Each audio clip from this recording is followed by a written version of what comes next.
ఖచ్చితమైనటువంటి మాటలు రెండు మూడు మనం చెప్పుకుంటాం.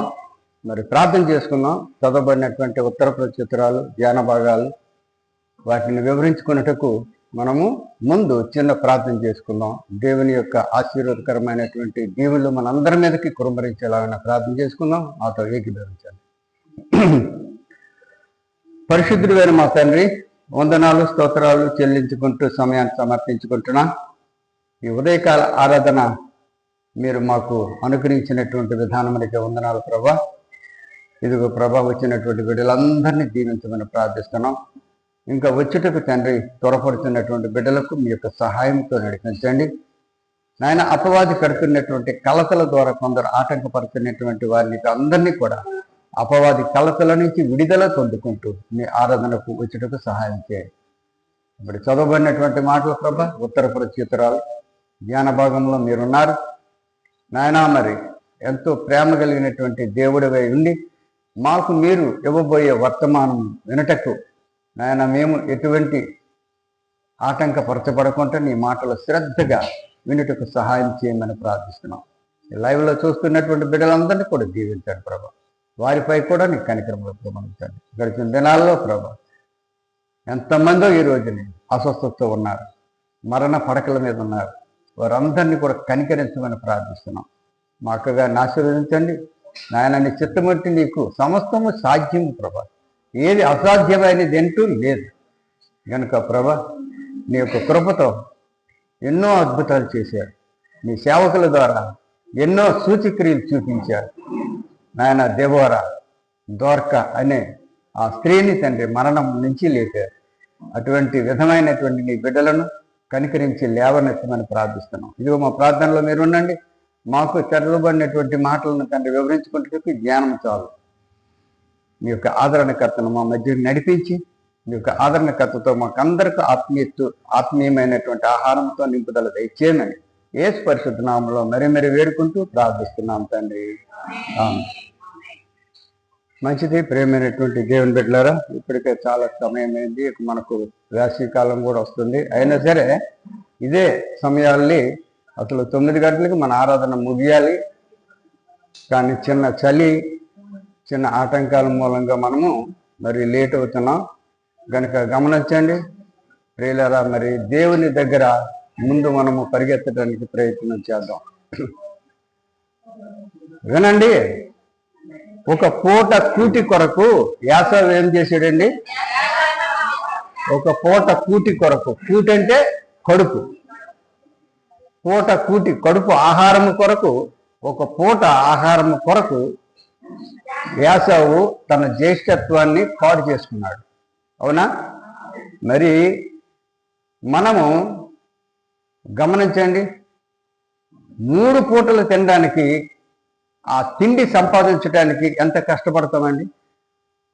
చాలా కష్టపడతాం. ఇదివరకు మరి నా చిన్నతనంలో అన్నిటి మరి కొంతమంది చాలామందికి తెలుసు, అందరూ కూడా 4 పూటలు భోజనాలు చేసినటువంటి రోజులు ఉన్నాయి. ఇప్పుడు ఒక పూట తినలేకపోతున్నాం. కానీ ఆ రోజుల్లో 4 పూటలు, ఉదయాన్నే చల్లన్నం కడుపు నింపు తినేసి, మధ్యాహ్నం తినేసి, తర్వాత సాయంకాలం అలబద్దులు తిని, రాత్రికి యథావిధిగా భోజనాలు చేసేవారు. అయినప్పటికీ కూడా రోజుకి కూడా భోజనం అరిగిపోద్దా ఉంటుందా? పోస్తూ ఉంటే ఇల్లు మిల్లులో ధాన్యం పోసినట్టు మన నోట్లో ఆహారం పోస్తూ ఉంటే అది తరుగుతూనే ఉంటుంది. కానీ ఇక్కడ దైవజనుడు చెప్తున్నాడు, దైవజనుడు చెప్పినటువంటి మాటలు చాలా శ్రేష్టమైనటువంటి మాటలు. సైన్యములకు అధిపతి యెహోవా, నీ నివాసములు ఎంత రమ్యములు, యెహోవా మందిర ఆవరణములను చూడవలనని నా ప్రాణం ఎంతో ఆశపడుతున్నది, అది సొమ్మసిల్లుతున్నది.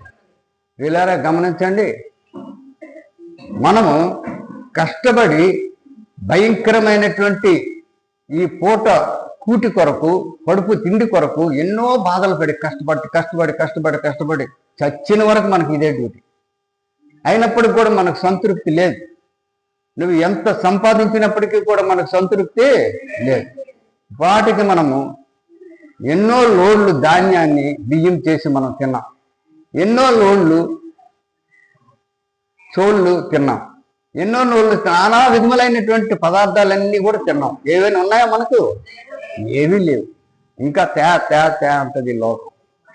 అంతకంటే శ్రేష్టమైనటువంటిది ఏంటండి? దేవుని యొక్క ఆశీర్వాదములు. దేవుని యొక్క ఆశీర్వాదములు, దేవుని మందిరములు. నీ మందిరములో నేను చూడాలని నాకెంతో ఆశ ఉంది అని ఇక్కడ భక్తుడు చెబుతూ ఏమంటున్నాడు చూడండి. ఇక్కడ జీవము గల దేవుని దర్శించుటకు నా హృదయము నా శరీరమును ఆనందముతో కేకలు వేయుచున్నది. దేవునికి స్తోత్రం. ఇక్కడ జీవం ఉందండి. ఎక్కడ ఉందండి? దేవుని మందిరములలో జీవం ఉంది, నిత్య జీవం ఉంది. మనం తినే తిండిలో నిత్య జీవం ఉందా? ఎంత తిన్నా నిత్య జీవం లేదు. కనుక ప్రియమైనటువంటి దేవుని బిడ్డలు, చాలా మంది దేవుని బిడ్డలు ఉద్యోగాలే విడిచిపెట్టేస్తారు, దేవుని మందిరాన్ని దర్శిస్తారు. దేవుని మందిరాన్ని దర్శిస్తారు. దేవుని మందిరం దర్శించడమే కాదు, మనకెందుకు కూడా జీవము ఇవ్వలేనటువంటి వాటి కొరకు ఎక్కువ మనం ప్రయత్నిస్తాం. దేవుని మాటలలో జీవం ఉంది. ఆ జీవాన్ని ఎక్కువ మనం పొందుకుంటే దానిలో దీర్ఘాయువు ఉంది. దీర్ఘాయువు ఉంది, నిత్యము కూడా ఆనందభరితమైనటువంటి సంతోషం ఉంది. అలాంటిది విడిచిపెట్టి నేను చాలా వరకు చూస్తూ ఉంటాను, అనేక దగ్గులు నన్ను దేవుని మాటలు చెప్పడానికి ప్రసంగాలకు పిలుస్తారు. బాబురావు గారు ఒక 15 నిమిషాలు వదిలేయండి అంటారు. ఎన్ని నిమిషాలు? 15 నిమిషాలు వదిలేయండి. టైం అయిపోతుందండి, 10 నిమిషాలు చాలండి. టైం అయిపోతుందండి, ఒక 5 నిమిషాలు పూర్తి చేసి వదిలేయండి. ప్రతిమదంతా లోకంలో గడుపుతాం. లోకం మనతో వస్తుందా? కానీ దేవుడు మనతో వస్తాడు. ఎందుకు పనికి మాలినటువంటి లోకము, ఎందుకు పనికి మాలినటువంటి భోజనాలు, ఎందుకు పనికి మాలినటువంటి కనుదృష్టితో చూస్తున్నటువంటివన్నీ కూడా నశించిపోయినటువంటివి, మనకు నిత్య జీవం ఇవ్వగలిగినటువంటివి, నిత్యమైనటువంటి జీవితాన్ని ఎంతో సంతోషపరచగలిగినటువంటి దేవుని మాటలు, దేవుని సన్నిధానం.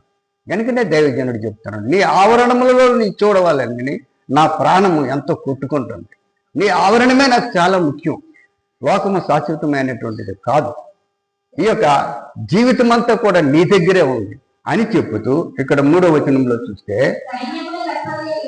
సైన్యములకు అధిపతి వగు యెహోవా నా రాజా నా దేవా, నీ బలిపీఠము నొద్దనే పిచ్చుకులకు నివాసము దొరుకును. అబ్బా, ఎంత చక్కని మాటలను! పిల్లలు పెట్టుటకు వానకోవులకు గూటి స్థలము దొరికెను. నీ మందిరమునందు నివసించువారు ధన్యులు. ఎక్కడ నివసించేవారు ధన్యులు? దేవుని మందిరములో నివసించినటువంటి వారు ధన్యులు. వారు నిత్యము నిన్ను స్తుతించుదురు. నీ వలన మనం ఎంత తిండి తిన్నా బలం పొందుకోమండి. దేవుని వలన బలము నందు మనుషులు ధన్యులు. యాత్ర చేయు మార్గములు వారికి అతి ప్రియములు. ఈ మాట మీరు గమనించండి. యాత్ర చేయు మార్గములు. యాత్ర అంటే దేవుని యొక్క సన్నిధానములు వెతికినటువంటి వారు. మనను సభలు జరిగేటప్పుడు వెతికి వెళ్ళారు, చాలా సంతోషం. వెతికినటువంటి వారందరూ కూడా ధన్యులే. ప్రేమైనటువంటి దేవుని బిడ్డలారా, దేవుని సన్నిధానములో ఎంతో సంతోషం ఉందని ఇక్కడ మనం చూస్తాం.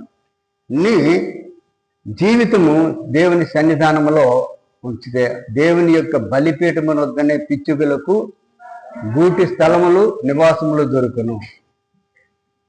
దేవుని యొక్క బలిపీఠము అంటే మన మనస్సులను దేవునికి ఇవ్వడమే అది బలిపీఠం. ఈ రోజు, ఆ రోజుల్లో అయితే ఇలా దేవాలయాలు కట్టిన తర్వాత బలి ఇవ్వటానికి ఒక పీఠము కట్టేవారు.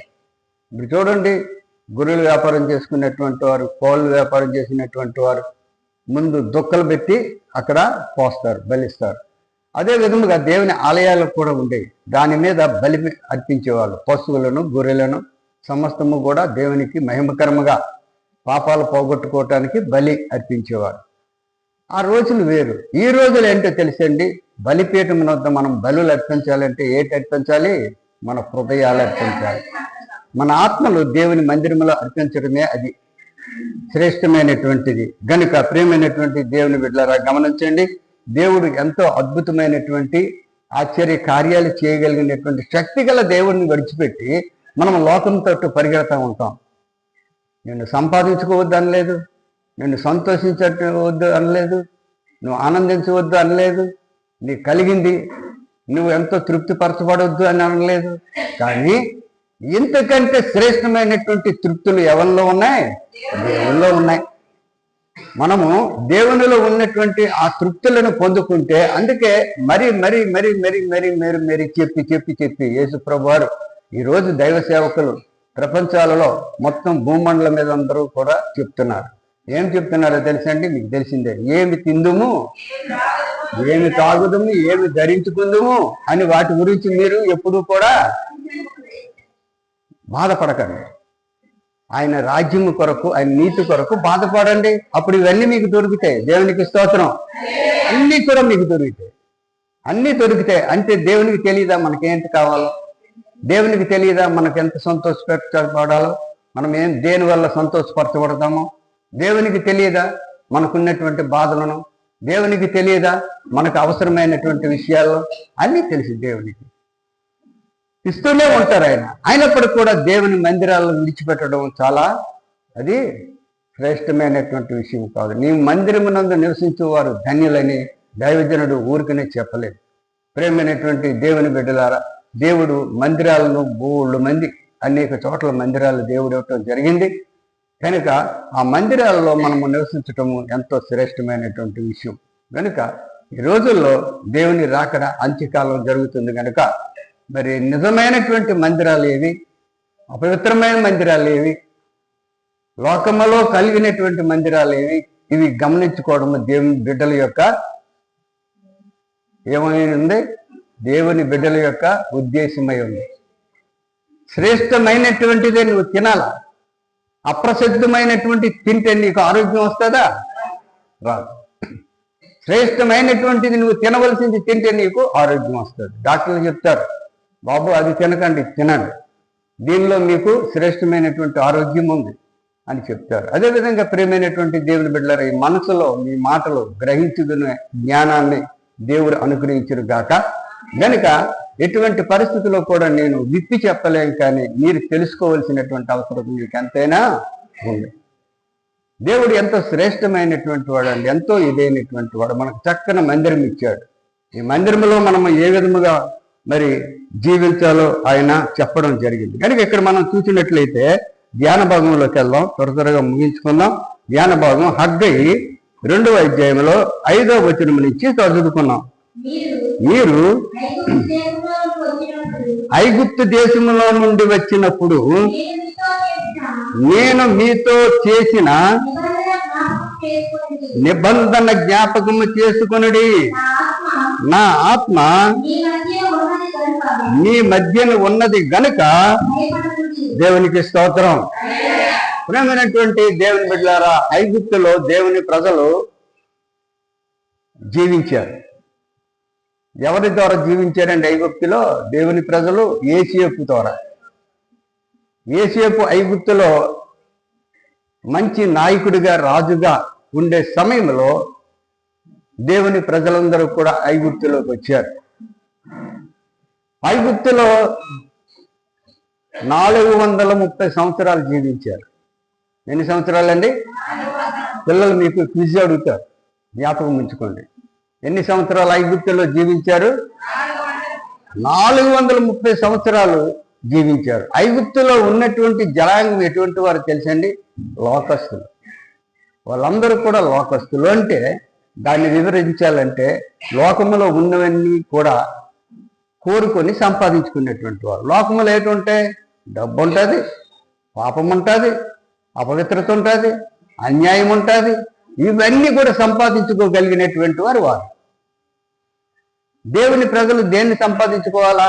దేవుని యొక్క ప్రేమను సంపాదించుకోవాలి. దేన్ని సంపాదించుకోవాలమ్మా? దేవుని ప్రేమ. వీళ్ళు ఈ విధముగా దేవుని ప్రేమను సంపాదించుకోకుండా ఐగుప్తులతో సహవాసం చేసి చాలా బాధలు పడుతున్నారు. చాలా కష్టం వచ్చేటప్పుడు మనకి ఇక్కడ ఎవరు కూడా రక్షించలేరు, కానీ మనకెవరు కూడా కాపాడలేరు. కానీ మరి ఎవరు కాపాడుతారు? దేవుడే కాపాడుతాడని దేవునికి మొరబెడతారు. దేవునికి మొరపెట్టేటప్పుడు దేవుడు ఆ మొర వింటాడు. ఆ మొర వినిన తర్వాత ఆయన ఇచ్చినటువంటి ఈ యొక్క హామీ మాటలు, ఆ బాగా కన్నీటితో మొరపెట్టినటువంటి ప్రజలకు అద్భుతమైనటువంటి దేవుని యొక్క ఆదరణ. మీరు భయపడకండి, మిమ్మల్ని ఐగుప్తులో నుంచి తెప్పిస్తున్నా, మీరు భయపడకుంటూ ఉండండి, భయపడకుంటూ ఉంటే నా ప్రేమను మీరు తెలుసుకుంటారని దేవుడు వారందరికీ చెప్పినప్పటికీ కూడా వాళ్ళు చాలామంది తెలుసుకోలేదండి. కొంతమంది మాత్రం తెలుసుకున్నారు, అదృష్టవంతులయ్యారు, ధన్యులయ్యారు. కనుక ఇక్కడ చెప్పినటువంటి మాట ఏంటంటే, మీరు భయపడకుడు, నా ఆత్మ మీ మధ్యన ఉన్నది కనుక మీరు ఏ కష్టాలు వచ్చినా, ఏమొచ్చినా, ఏ శ్రమలు వచ్చినా నన్ను కలిగినటువంటి వారు భయపడకండి. దేవునికి స్తోత్రం. అందుకని ఈరోజు మా అక్క అక్కడ మరణ ఫలకం మీద ఉండేప్పటికీ కూడా మేము అక్కడ ఉండలే, వచ్చేసాం దేవుని కార్యక్రమం కొరకు. దేవుని పొందుకున్నటువంటి మనకెందుకు భయం, ఏది జరిగితే జరుగుతుంది అనుకొని వచ్చి రావటం జరిగింది. ప్రియులారా, దేవుని నమ్ముకున్నటువంటి మనకు భయపడని అవసరం లేదని ఇక్కడ చాలా హామీ దేవుడే ఇస్తున్నాడు. కనుక తర్వాత చూస్తే, మరియు భూమి మీద జీవిస్తున్నటువంటి జనములకు అధిపతియగు యెహోవా సెలవిచ్చినది ఏమనగా, ఇంకా కొంతకాలము ఇంకొక మారు ఆకాశమును, భూమిని, సముద్రమును నేను కంపింపచేతును. గమనించండి ఈ మాట. ఇంకా కొంతకాలమునకు నేను భూమిని గాని ఆకాశమును సమస్తమును కూడా కంపింపచేద్దును. ఇంకొక మారు. మొదట ఎప్పుడు కంపింపచేసాడండి ఆయన? వెరీ గుడ్, నోవహు దినములలో. ఎప్పుడు అందరూ చెప్పండి? నోవహు దినములలో భయంకరమైనటువంటి ఆయన జలప్రలయముతో కంపింపజేశాడు, జలప్రలయముతో నాశనం చేసేసాడు. గనుక ఇప్పుడు తన నమ్ముకున్నటువంటి బిడ్డలకు చెప్తున్నాడు, ఇంకొక మారు. మొదట అయిపోయింది, ఇక అక్కడక్కడ జలప్రలయాలు కలిగే, మంటలు రేగే, అగ్గి కాలిపోయింది, సుధమ గుమ్మర అగ్గి కాలినట్టు అందరు అక్కడక్కడ అగ్గిలతో ఇప్పుడు జరుగుతున్నాయి, ప్రమాదాలతో జరుగుతున్నాయి, యుద్ధ వేరీలు జరుగుతున్నాయి, కాల్చుకోవడం జరుగుతుంది, చంపుకోవడాలు జరుగుతున్నాయి, అన్నీ జరుగుతున్నాయి. దేవుడు ఈ రోజు మనకు ఇచ్చినట్టు భరోసా ఏంటంటే, మరి కొంతకాలం మనకు ఆకాశం ఉండదు, భూమి ఉండదు, సూర్యుడు ఉండదు, సమస్త పంచభూతములు ఉండవు. నేను చేయబోతున్నాను. దేవుడు చెప్పి చేయకుంటుంటాడా? దేవుని బిడ్డలైనటువంటి వారు అందరము కూడా ఏ విధముగా ఉండాలని, మనం ఇష్టానుసారంగా ఉండాలా? దేవునిలో మనం ఉండాలి. దేవునికి స్తోత్రం. దేవునిలో మనం ఉండాలి. ఆయన ఖచ్చితంగా చెప్తున్నాడు, ఇంకొక మారు నేను కంపింపచేస్తాను, ఇంకొక మారు కంపింపచేస్తాను. దేవుని దృష్టిలో ఒక దినము 1000 దినములతో సమానం. 1000 దినములు ఒక దినముతో సమానం. ఆయన ఏ క్షణమందు ఈ యొక్క కార్యం చేస్తాడో మనకు తెలియదు. ప్రేమైనటువంటి దేవుని బిడ్డలారా, చాలా వరకు మనం చదువుకున్నాం, ఫిలిప్పీలో చదువుకున్నాం. ఫిలిప్పీలా 1 పేతురు 3వ అధ్యాయము, 2 పేతురు 3వ అధ్యాయము 8వ వచనం నుంచి మనం చూసినట్లయితే, 2 పేతురు 3వ అధ్యాయము 8వ వచనం నుంచి, ప్రియులారా ఒక సంగతి మరిచిపోకుడి, ఏమనగా ప్రభువు దృష్టికి ఒక దినము, అబ్బా, ఒక దినము. మరి మనము 70 సంవత్సరాలు ఎంతో అనుకుంటాం మనం జీవించిన సంవత్సరాలు. దేవుని దృష్టిలో అలా కాదు. 1000 సంవత్సరముల వలెను, 1000 సంవత్సరములు ఒక దినము వలెను ఉన్నవి. కొందరు ఆలస్యమని ఎంచుకున్నట్లు ప్రభువు తన ఇచ్చినటువంటి మాటను, వాగ్దానమును గూర్చి ఆలస్యము చేయువాడు కాడు. గాని ఈ మాట బాగా గమనించండి, కానీ ఎవరును నశింపకుండా ఉండవలనని ఇష్టపడక, ఎవరు నశించిపోవటం దేవునికి ఇష్టం లేదు. కొన్ని దినాలకన్నీ గ్రహించుకుంటారు కదా నా బిడ్డలు, కొంతకాలకన్నీ ఇది అర్థం చేసుకుంటారు కదా. ఇక చెప్తే ఎన్నో ఉంటాయండి. తప్పైన కుమారుడు అర్థం ఎప్పుడు చేసుకున్నాడండి? పంది పొట్టి తిన్నప్పుడు అర్థం చేసుకున్నాడు, అంతే కదా. కనుక అలాగైనా అర్థం చేసి కష్టాలు పడుతుంటారు, ఆ కష్టాలను మళ్ళీ అర్థం చేసుకున్న నాలోకి వస్తారు కదా. అని దేవుని యొక్క ఉద్దేశం. కనుక ఇక్కడ ఎవరు నశింపకుండా ఉండవాలని ఇష్టపడక, అది అందరూ మారు మనసు పొందవలనని కోరుచు నీ ఎడల దీర్ఘశాంతము గలవాడై ఉన్నాడు. అయితే ప్రభువు దినము దొంగ వచ్చినట్లు వచ్చును. ఆ దినమున ఏదమ్మా ఆకాశములు ఎన్నున్నాయి, ఆకాశములు నాకు తెలియదు కానీ మొత్తానికి బైబిల్లో ఉంది. ఆకాశములు మహాధ్వనితో గతించిపోవును, పంచభూతములు మిక్కటమైన వేంద్రముతో లయమైపోవును, భూమియు దాని మీద ఉన్నటువంటి చెత్త కృత్యములన్నీ కాలిపోవును. ఇవన్నీ ఇట్లు లయమైపోవును గనుక ఆకాశముల రౌలుకొని లయమైపోవునట్టు పంచభూతములు మహావేంద్రముతో కరిగిపోవునట్టు దేవుని దినము రాకడ కొరకు కనిపెట్టుచు దానిని ఆశతో అపేక్షించుచు మీరు పరిశుద్ధమైన ప్రవర్తనతోను భక్తితోను ఎంతో జాగ్రత్త గలవారై ఉండవలనని ఆయనను మనము ఆయన వాగ్దానమును బట్టి కొత్త ఆకాశము కొరకును కొత్త భూమి కొరకును కనిపెట్టుచున్నాము. వాటి యందు నీతి నివసించను. దేవునికి స్తోత్రము కలుగును గాక. ప్రియమైనటువంటి దేవుని బిడ్డలారా, మరి మనము చూడగలుగుతున్నటువంటివి, వింటున్నటువంటివి అవి వ్యర్థపరచబడవు. దేవుడిచ్చినటువంటి వాగ్దానము వ్యర్థపరచబడదు.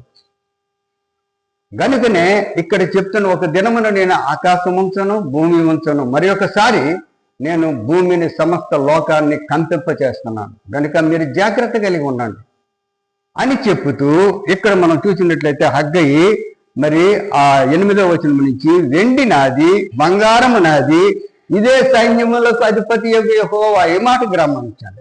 లోకములో ఉన్నటువంటివన్నీ ఎవరివండి? దేవుని. చెడంతా కూడా సాతాను. దేవునివన్నీ కూడా మనం విడిచిపెట్టి సాతానువన్నీ కూడా మనం వెంబడిస్తుంటాం. చాలా మంది భయముగా ఆ సాతాను యొక్క క్రియలను దూరపరుచుకుంటారు. చాలా మంచివారు, ధన్యులే. దేవుని యొక్క సూచనలు దేవుడు అంటున్నాడు, భూలోకములో ఉన్నటువంటి మంచి వస్తువులన్నీ నాది, వెండి నాది, బంగారం నాది, నేను ఇస్తాను. అంతేకాని దాని కొరకు తాపత్రయపడకండి అంటూ ఇంకేమంటున్నాడు? వాక్కు ఈ కడవరి మందిరం యొక్క మహిమ మునుపటి మందిరము యొక్క మహిమను మించునని సైన్యములకు అధిపతి యెహోవా సెలవిచ్చుచున్నాడు. ఈ స్థలమందు నేను సమాధాన నిలుపను అనుగ్రహించెదను. ఇదే సైన్యములకు అధిపతి యెహోవా వాక్కు. దేవునికి స్తోత్రం. పాఠం అయిపోయింది నాది, కానీ ఇప్పుడు దాన్ని ఒక 5 నిమిషాల్లో వివరించుకొని ముగించుకోబోతున్నాం. కనుక గమనించండి. త్వరగా కొటేషన్లు తీసినటువంటి వారు జాగ్రత్తగా ఉండాలని మనం చేస్తున్నాం. ప్రియమైనటువంటి దేవుని బిడ్డలారా, మనకు దేవుడు నూతనమైనటువంటి మందిరాలు ఇస్తున్నాడు, నూతనమైనటువంటి మందిరాలు ఇస్తున్నాడు, నూతనమైనటువంటి సంవత్సరాలు గడుపుతున్నాం. నూతనమైనటువంటి మన హృదయాన్ని మరి నూతనం చేసుకోవాలా లేదా చెప్పండి. నూతనమైన మందిరాలను ఇస్తున్నాడు దేవుడు. ఆ మందిరంలోకి వెళ్ళి నీకున్నటువంటి సమస్యలను, నీకున్నటువంటి బాధలను, నీకున్నటువంటి సమస్త పనులు దేవుని మందిరంలో పెట్టుకోవాలి. కనుక నూతనమైనటువంటి మందిరాలు, ఆ మందిరం పాత మందిరము కంటే కొత్త మందిరములో నువ్వు నివసించేటప్పుడు ఎంతో నీకు మంచి ఆశీర్వాదం ఇస్తాను అంటున్నాడు ఆయన. కడవరి మందిరం అంటే పోయిన మందిరము కంట ఈ నూతనమైనటువంటి మందిరములో నువ్వు ప్రవేశిస్తే నీకు ఎంతో దీవెన వస్తుంది, ఎంతో ఆశీర్వాదం వస్తుంది అని చెప్తున్నాడు. ప్రియమైనటువంటి దేవుని బిడ్డలారా, ఇక్కడ మరి 1 రోజుల్లో మనం చూసినట్లయితే 1 రోజులు 8వ అధ్యాయము 37 నుంచి 40 వరకు చూసినట్లయితే సొలొమోను మందిరమును కట్టి నిర్మించి ఏమని అక్కడ ప్రార్థన చేస్తున్నాడో చూద్దాం. దేశమందు క్షామము గాని, మందిరములో ప్రవేశించినటువంటి వారికి దేశములో క్షేమము గాని, తెగులు గాని, గాడ్పు దెబ్బ గాని, చిత్త పట్టుట గాని, ఇక్కడ మరి ఆ మిడుతులు గాని, చీడ పురుగులు గాని కలిగినను, వారి శత్రువులు వారి దేశపు పట్టణములలో వారిని ముట్టడి వేసినను, ఏ తెగులు గాని వ్యాధి గాని కలిగినను దేవుని మందిరంలోకి నువ్వు వెళ్ళు అని సొలొమోను చెప్తున్నాడు. ఇక్కడ చివరి చూస్తే, ఈ మందిరము తట్టు తమ చేతులు చాచి ప్రార్థన విన్నపములు చేసిన ఎడల దేవా, ప్రతి మనిషి యొక్క హృదయము నీ విరుగుదు గనుక నీవు ఆకాశమును నీ నివాసము ఉంది స్థలమందు విని, ఆ ఆకాశమందు నీ స్థలమందు వారి మొరలు విని క్షమించి దయచేసి ఎవరి ప్రవర్తనను బట్టి వారికి ప్రతిఫలం ఇచ్చి, మా పితరులకు నీవు దయచేసిన నీ దేశమందు జనులు బ్రతుకు దినములన్నిటను వారు నీ యందు భయభక్తులు కలిగి ఉండునట్లు చేయుము. దేవునికి స్తోత్రం. దేవుడు ఆ రోజుని మరి సొలొమోను ప్రార్థన ఆలకించాడా లేదనేది మనం గమనించాలి. పవిత్రమైనటువంటి ఆలయాన్ని సొలొమోను ఎలా కట్టాడండి? బంగారముతో, వెండితో, వజ్రములతో కట్టాడు. కట్టి ఆ మందిరం ముందు వెళ్ళి ప్రార్థన చేశాడయా, ఇదిగో ఈ మందిరము నూతనమైన మందిరం ఇచ్చావు, ఈ మందిరములో వచ్చు ప్రతి ఒక్క కుమారుడికి కానీ కుమార్తెకి కానీ వారికి కావలసినటువంటి అవసరతలు తీర్చండి. ఒకవేళ భయంకరమైనటువంటి పాపాలు చేసినటువంటి వారు ఇక్కడికి వచ్చినా వారి పాపాలు క్షమించి వారికి పాపాల నుంచి విడుదల ఇవ్వటమే కాక ఆశీర్వాదములతో నింపండి. దేవునికి స్తోత్రం. మెండైనటువంటి దీవెనలతో వారిని నింపండి. నింపి వారికి మీరు కావలసినటువంటి ఆధిక్యతనివ్వండి తండ్రి అని చేతులెత్తి దేవునికి మొరపెట్టాడు. ప్రియులారా, ఈ పాఠం నేను ఈరోజు చెప్పడం కారణం ఏంటంటే, దేవుడు చిన్న మందిరాన్ని మనకు పూర్వం ఉండేదే లేదా?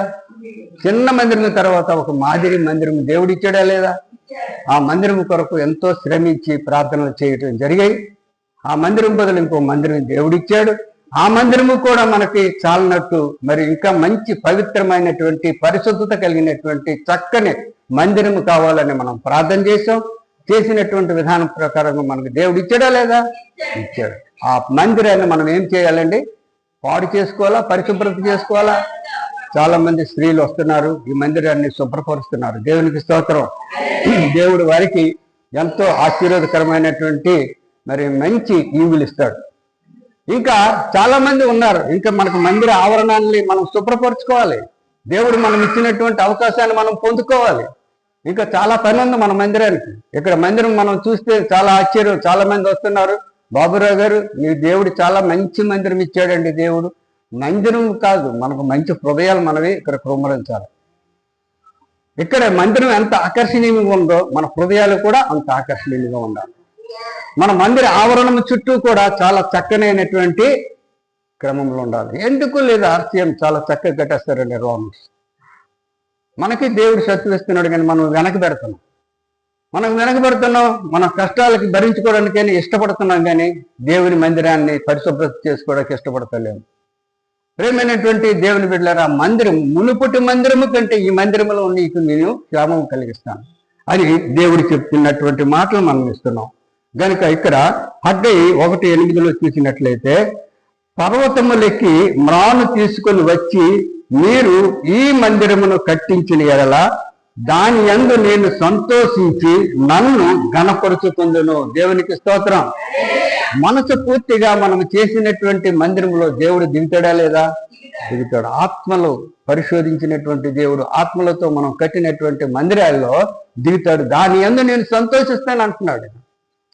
మందిరంలో కూర్చున్నటువంటి మనల్ని అందరినీ కూడా పరిశోధిస్తున్నాడు. ఈ హృదయాలను మరి చూస్తున్నాడు. ఈ హృదయాలను బట్టి ఆయన ఏం చేస్తాడండి? సంతోషిస్తాడు.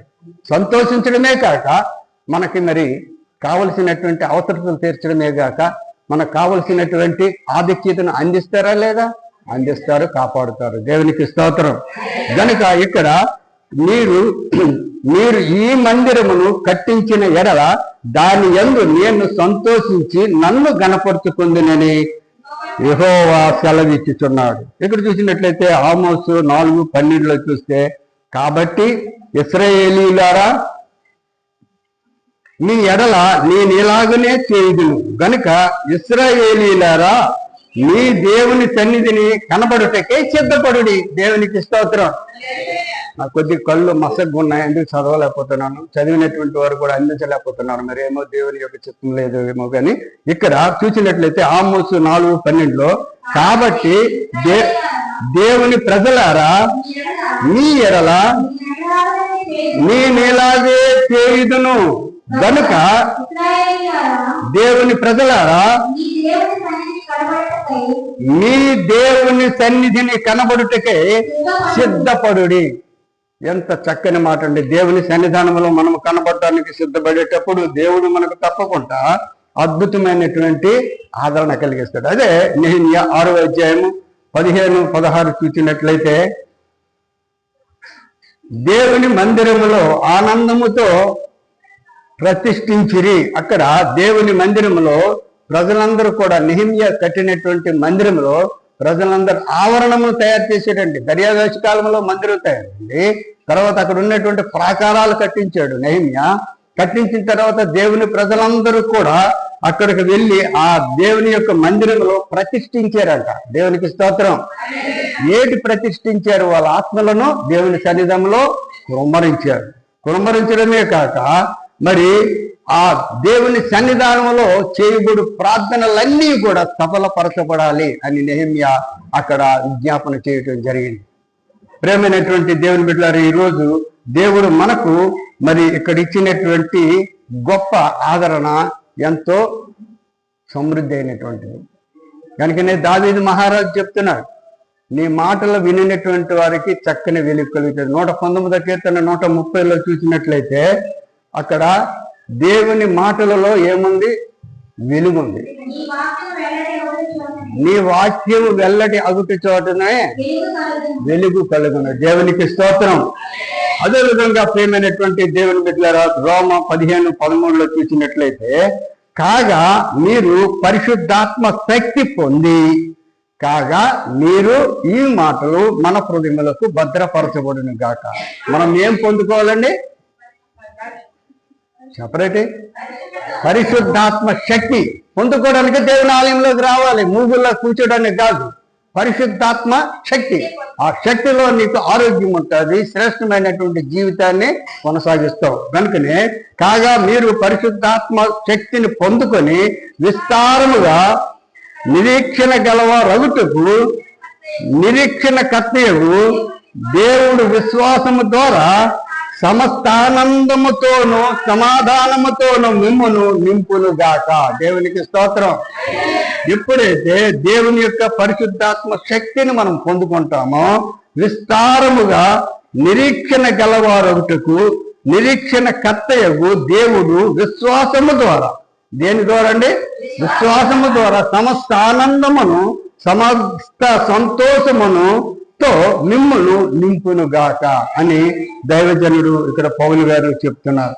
ప్రియమైనటువంటి దేవుని బిడ్డలారా, గమనించండి, దేవుడు ఎంతో ఉత్తమమైనటువంటి వాడు, ఎంతో గొప్ప శక్తి కలిగినటువంటి వాడు. ఇక్కడ సొలొమోనుతో చెప్పినటువంటి మాట 1 రాజులు 9:3లో చూసినట్లయితే, ఈలాగున దేవుడు సెలవిచ్చాడు. ఎలాగా? నా సముఖమందు నీవు చేసిన ప్రార్థన విన్నపములను నేను అంగీకరించి తిని అని సొలొమోనుతో చెప్తున్నారు. నా నామమును అక్కడ సదాకాలము ఉండుటకు నీవు కట్టించిన ఈ మందిరమును పరిశుద్ధపరిచి ఉన్నాను. దేవునికి స్తోత్రం. పరిశుద్ధపరిచి ఉన్నాను. నా దృష్టియు నా మనస్సులు ఎల్లప్పుడూ మందిరములో నుండును. ఎంత అద్భుతమైనటువంటిది. ఈరోజు కూడా మన మందిరములో కూడా దేవుని దృష్టి ఉంటుందా లేదా? అందరూ చెప్పాలి, ఉంటుందా లేదా? ఉంటుంది. కనుక ప్రియమైనటువంటి దేవుని బిడ్డలారా, మందిరములో మనకు నివాసములు ఉన్నాయి, మందిరములో సంతోషం ఉంది, మందిరములో అద్భుతమైనటువంటి మరి ఆనందం ఉంది. దేవుని దృష్టిని మనము ఎప్పుడైతే దేవుని దృష్టిలో నిర్భయముగా ఉంటామో, దేవునికి మన ఆత్మలను సమర్పించుకునే మనసుతో ఉంటామో, దేవుడు నువ్వు వచ్చినటువంటి కోరికని నీకు నెరవేరుస్తాడు. నువ్వు మందిరానికి దేనికి వస్తున్నావు? భయంతో వస్తున్నావు, దేవుడు నన్ను కాపాడాలి. లేదంటే దేనికి వస్తున్నావు? నాకు ఫలాంటి దేవుడు ఆశీర్వదించాలి, నా జీవితాన్ని చక్కగా నడిపించాలి అనుకొని వస్తున్నావు. కనుక ఇటువంటి విషయాలు నువ్వు ఆలోచించుకుని ఇక్కడ కూర్చునేటప్పుడు, మంచి మనసుతో ఉండేటప్పుడు, నీ మనసును దేవునికి సమర్పించేటప్పుడు, దేవుడు నిన్ను తప్పకుండా దానికి ప్రతిఫలం ఇవ్వటానికి సిద్ధముగా ఉన్నాడు. దేవునికి స్తోత్రం. కనుకనే దేవుని మందిరంలో ఎటున్నాయండి? 96 మీకు తెలిసిందే. ఘనత, ప్రభావములు, ఆయన సన్నిధిని ఉన్నవి, బలము, సౌందర్యము ఆయన పరిశుద్ధ స్థలములో ఉన్నది. మనకి సమస్తమును ఎక్కడ దొరుకుతున్నాయండి? దేవుని సన్నిధానంలో. చివరి మాట చూసినట్లయితే 1వ దినవృత్తాంతాలు 16:27 చూస్తే అక్కడ ఇదే మాట ఉంటుంది. ఘనత, ప్రభావములు ఆయన సన్నిధిలో ఉన్నవి, బలము, సంతోషమును ఆయన వద్ద ఉన్నాయి అంటున్నాడు. కొలసీలో 2:3 చూస్తే బుద్ధి, జ్ఞానములు, సర్వ సంపదలు ఆయన యందే గుప్తములై ఉన్నవి. ఇక్కడ సమస్తము కూడా ఉన్నాయి. ఈరోజు దేవుడు మనకి ఇచ్చినటువంటి పాఠము అద్భుతమైనటువంటిది. సమస్తము ఉన్నాయి.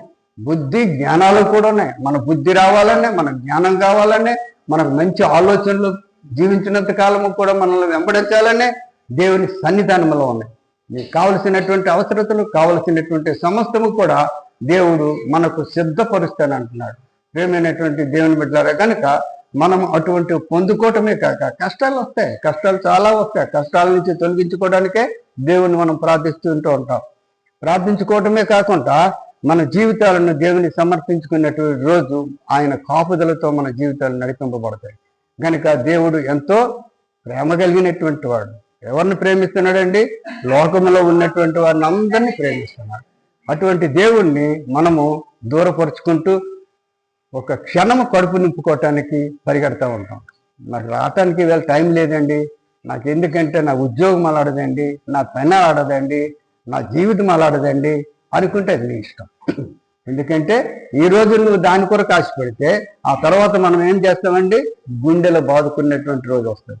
నోహు ఓడ తయారు చేసి వెళ్ళిపోతూ ఉంటే చచ్చిపోయినటువంటి వారందరూ గుండెలు బాదుకున్నారు. అయినా ప్రయోజనం లేదు, ప్రయోజనం ఉండదు. కనుక అటువంటి జీవితాలు మనకొద్దు.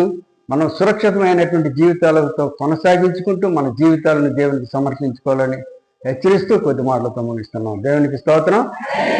ప్రార్థించారు. పరిశుద్ధుడైన మా తండ్రి, వందనాలు, స్తోత్రాలు ప్రభా. నిజమే ప్రభా, నీ సన్నిధానంలో సమస్త ఎంతో సంతోషము, ఎంతో ఐశ్వర్యము, ఎంతో బుద్ధి, జ్ఞానములు గుప్తములై ఉన్నాయని ఎంతవరకు మేము నేర్చుకున్నాం. కనుక ప్రభా, ఈ యొక్క సన్నిధానంలో ఉన్నటువంటి నీ ఆశీర్వాదములు మేము పొందుకున్నట్టుకు మమ్మల్ని బలపరిచి నడిపించుకోమని వచ్చినటువంటి బిడ్డలందరినీ దీవించండి. లైవ్లో చూసినటువంటి బిడ్డలందరినీ ఆశీర్వదించండి.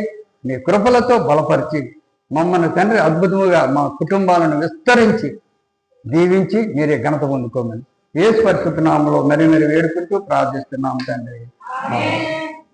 దేవునికి స్తోత్రం. మంచిది ప్రేమ.